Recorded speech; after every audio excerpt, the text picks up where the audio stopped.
Assalamualaikum warahmatullahi wabarakatuh. Salam sejahtera buat kita semua. Semoga kita dalam keadaan sehat jasmani dan rohani, tidak kekurangan satu apapun. Oke, kita lanjutkan saja ceritanya. Bab 613 mengejutkan Zhou Zijian. Suaranya menggoda, menyenangkan, penuh rasa tidak percaya. WHO. Zhou Zijian, yang awalnya dalam suasana hati yang gembira, berteriak kaget. Tuan Ji, silakan masuk. Wang Bin ada di sampingnya dan berkata dengan sangat hormat. Ji Fei. Ketika Zhou Zijian melihat itu adalah Ji Fei, wajahnya langsung menunjukkan ketakutan dan keterkejutan. Ji Fei masuk sambil tersenyum dan menatap Zhou Zijian.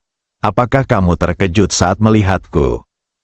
Zhou Zijian menarik napas dalam-dalam beberapa kali dan menekan kegugupannya. Ji Fei, aku tidak menyambutmu di sini, silakan keluar. Tidak ada konflik kekerasan dengan Ji Fei, jadi dia tidak takut di dalam hatinya. Alih-alih berjalan keluar, Ji Fei tersenyum dan berjalan menuju sofa. Ji Fei, kamu tidak diterima di sini, apa kamu tidak dengar? Zhou Zijian berkata dengan marah. Ketika Ji Fei dihina di masa lalu, itu karena dia menyinggung Ji Fei. Sekarang dia tidak menyinggung Ji Fei. Bagaimana dia bisa marah? Ketika Ji Fei melihat anggur merah di atas meja, dia menuangkan segelas, mengocoknya dengan lembut, dan memandang Zhou Zijian. Bagaimana rasa anggur ini? Itu tidak ada hubungannya denganmu. Segera keluar. Kalau tidak, aku akan memanggil polisi sekarang. Dia tahu dia tidak bisa berurusan dengan Ji Fei, dan satu-satunya yang bisa dia andalkan adalah polisi, jadi dia berkata dengan keras. Gudong, Ji Fei mengangkat kepalanya dan meminum anggur di gelas, seolah dia bahkan tidak mendengar panggilan Zhou Zijian ke polisi. Ji Fei, kamu menindas orang. Aku akan memanggil polisi sekarang. Setelah Zhou Zijian selesai berbicara, dia hendak menelepon. Wang Bin ingin melangkah maju untuk menghentikannya, tapi Ji Fei mengangkat tangannya untuk mengatakan tidak. Zhou Zijian, apakah kamu menelepon polisi hanya untuk menuntutku karena meminum segelas anggur darimu? Zhou Zijian tercengang, ya, karena itu. Apa gunanya memanggil polisi?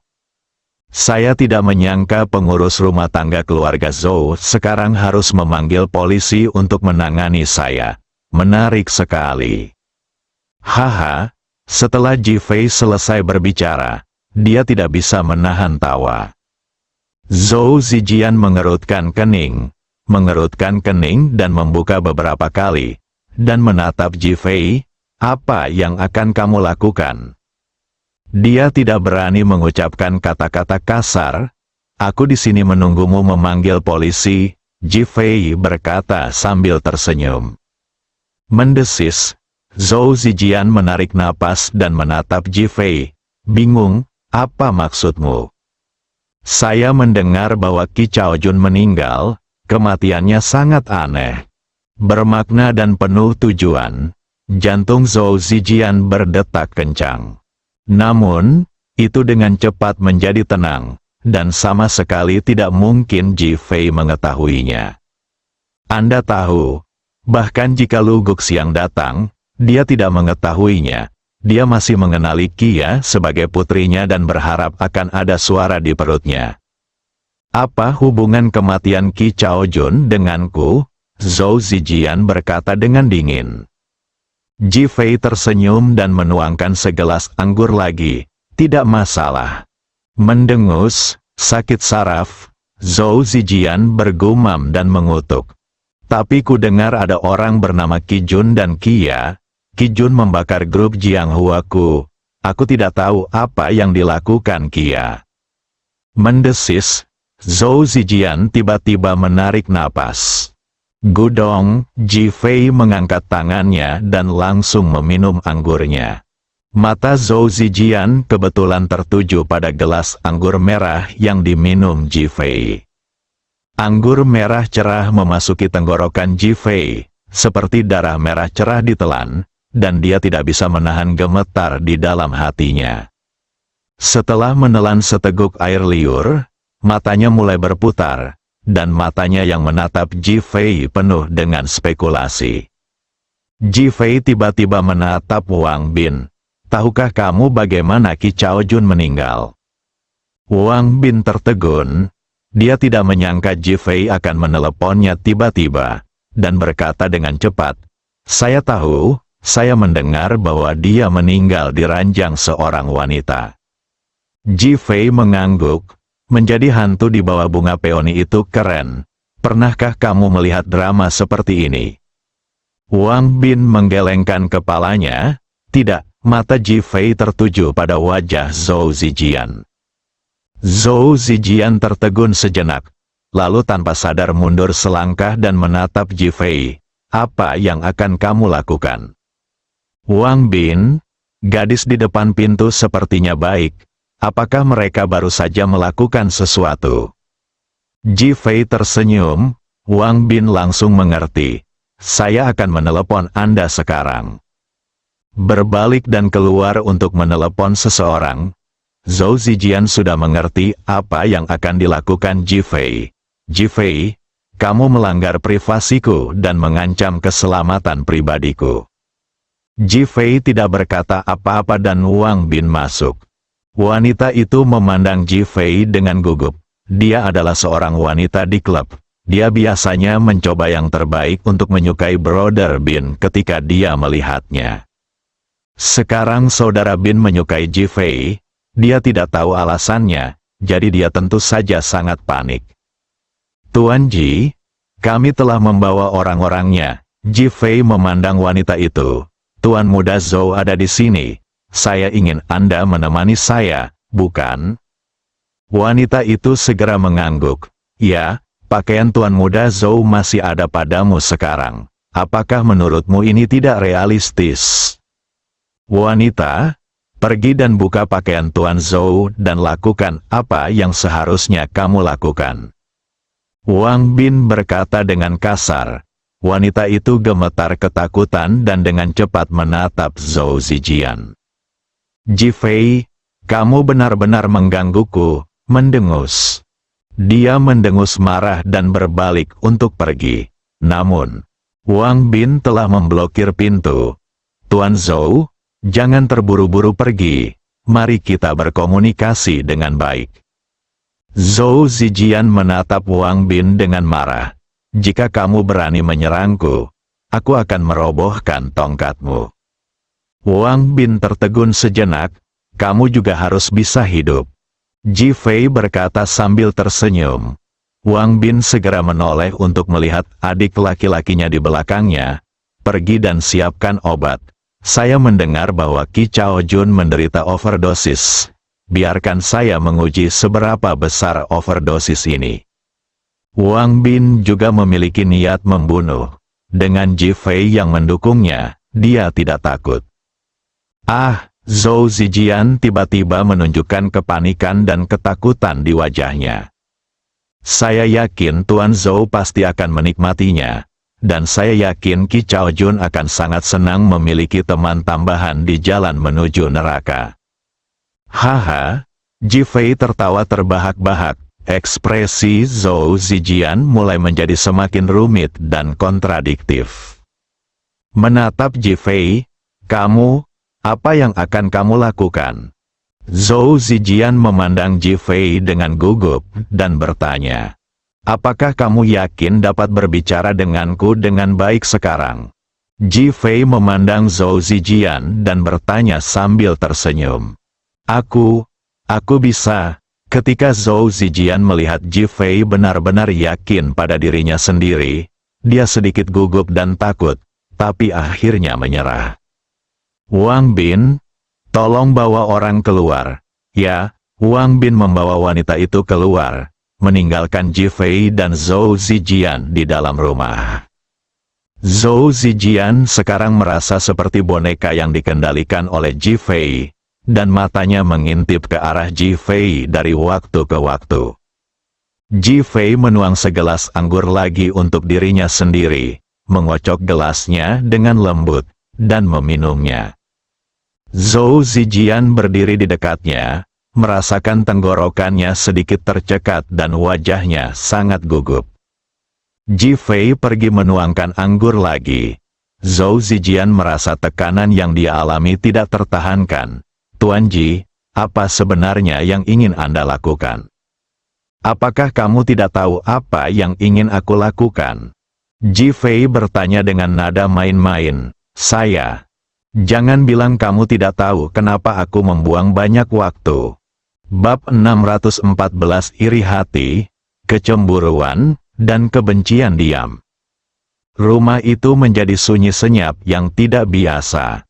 Keringat menetes dari dahi Zhou Zijian, mengatakan atau tidak. Jika dia tidak mengatakan apapun, Ji Fei pasti akan membunuhnya.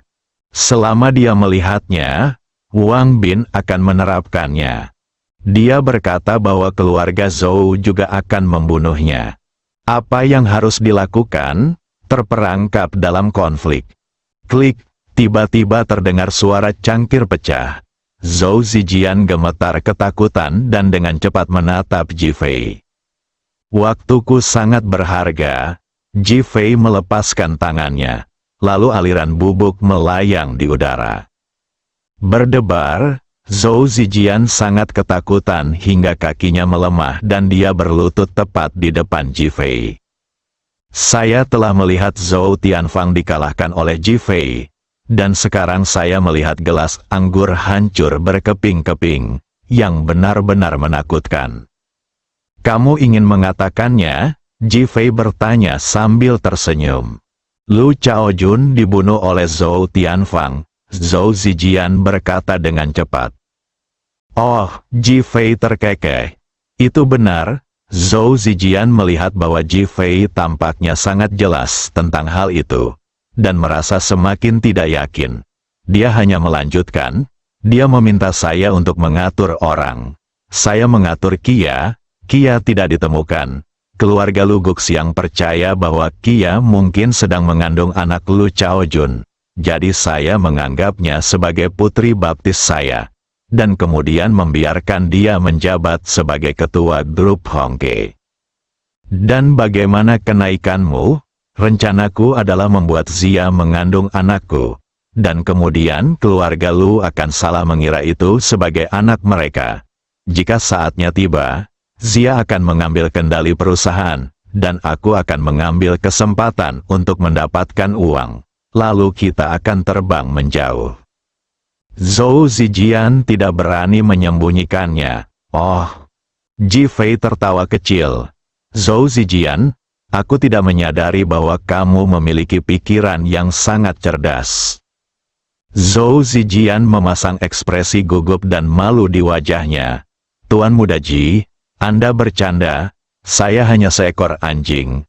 Anda harus tahu bahwa saya hanyalah pelayan keluarga Zhou, dan saya juga ingin melakukannya. Majulah, dan kamu telah melihatku dikalahkan olehmu beberapa kali ini.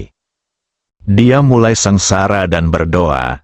Ji Fei tersenyum dan berkata, sepertinya kamu tidak ingin menjadi pelayan atau anjing seumur hidupmu, kan? Zhou Zijian segera mengangguk. Ya, itu dia. Pada saat ini, dia tahu bahwa dia tidak punya cara untuk kembali. Dia bisa terus bekerja sama dengan Ji Fei, atau bertarung sampai mati dan segera mati. Ji Fei menatap Zhou Zijian. Mengapa Zhou Tianfang bisa mendapatkan pijakan di antara begitu banyak bawahan di Sekte Merah?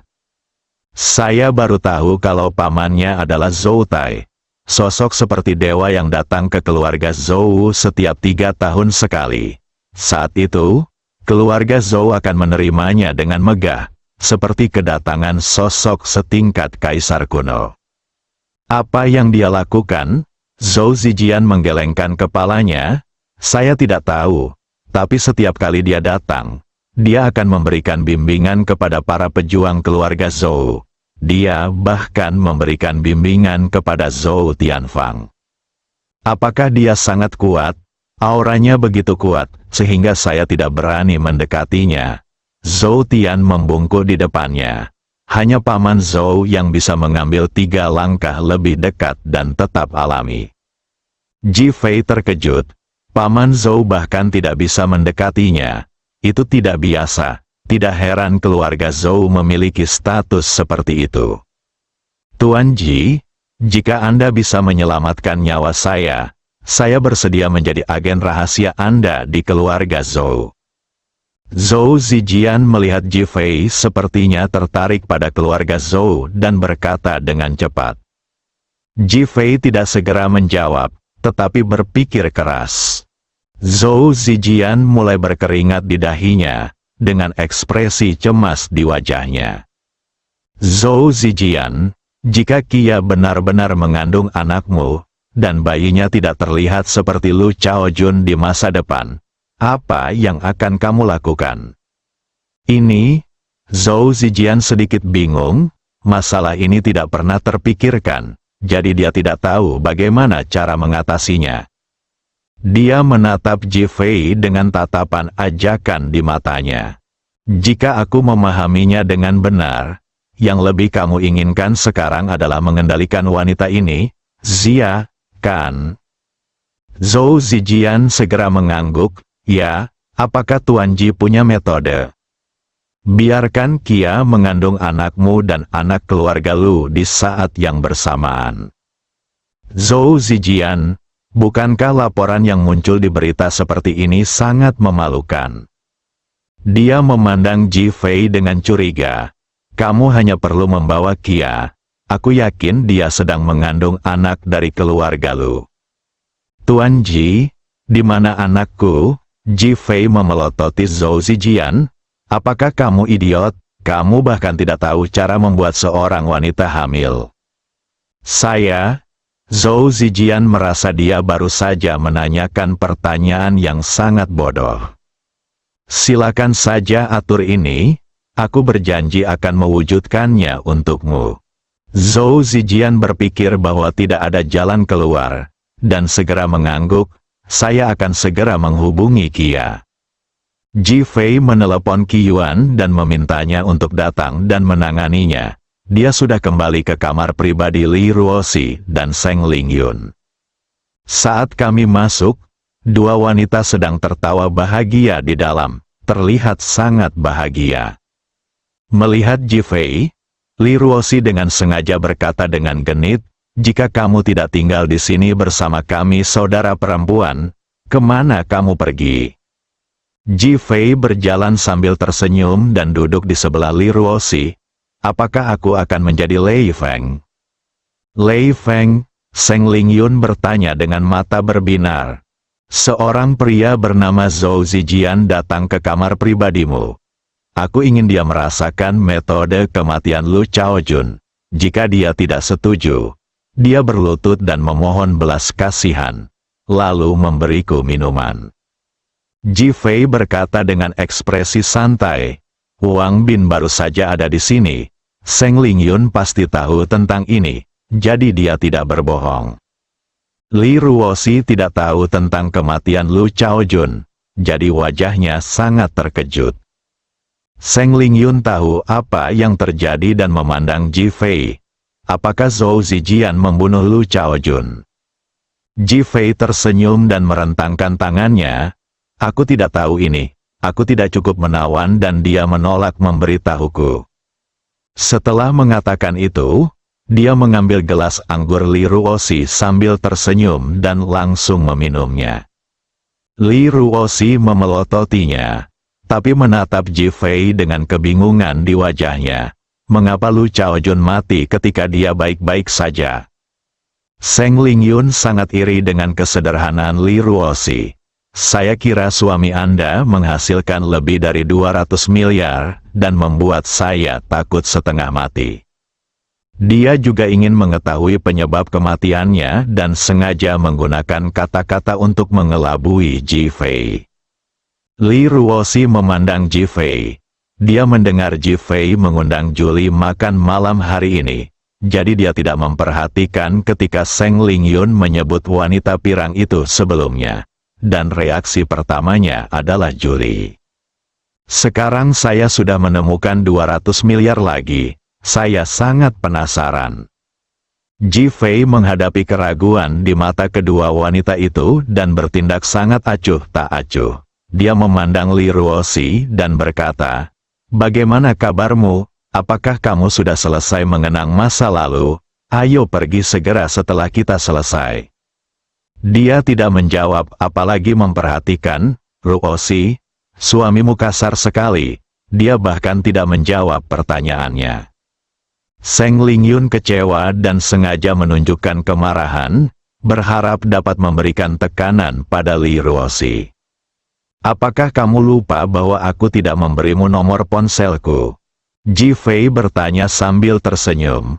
Mata Seng Lingyun membelalak, matanya yang indah dipenuhi kebencian. Ji Fei tersenyum dan memeluk Li Ruoxi erat-erat. "Lagi pula, ada beberapa hal yang menjadi rahasia samping tempat tidur antara aku dan istriku."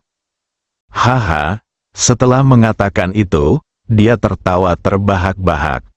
Beberapa hal perlu dimasukkan ke dalam buayannya. Li Ruoxi merasa malu.